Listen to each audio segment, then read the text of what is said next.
Hi, this is Rabbi Daniel Rabin, Rabbi of the Northeastern Jewish Center. In our portion this week, the Parshat of Shoftim, which talks about, establishing judges in your town, in your country, in your communities, having police officers.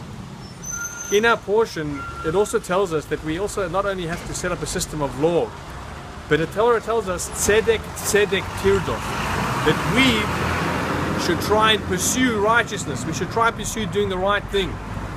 But the Torah says tzedek, tzedek. It repeats the instruction twice. Righteousness, righteousness, tirdof, you shall pursue.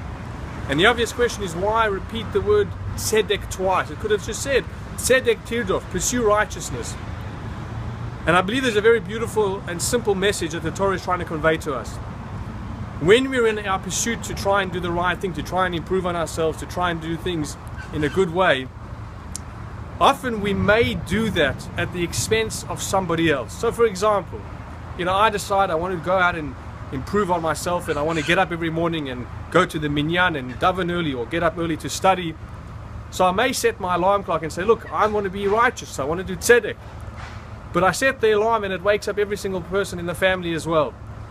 So on the one hand, I'm trying to be good, I'm trying to do the right thing, but I haven't taken into consideration those around me. And therefore the Torah is saying, when you're in the pursuit of tzedek, tzedek, tzedek, the righteousness needs to be pursued with righteousness as well. You need to ensure that when you're trying to do the right thing, think about those around you. And I think we can all relate to this perhaps when we're trying to do the right thing and we're trying to stand up and improve on ourselves, to be sensitive that what you're trying to do to improve yourself shouldn't come at the expense of somebody else.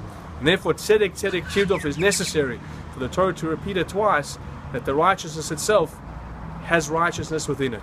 So may we all listen to the message of the Torah, try and become better people, but at the same time always remember that there are those around us, and be sensitive to that as well.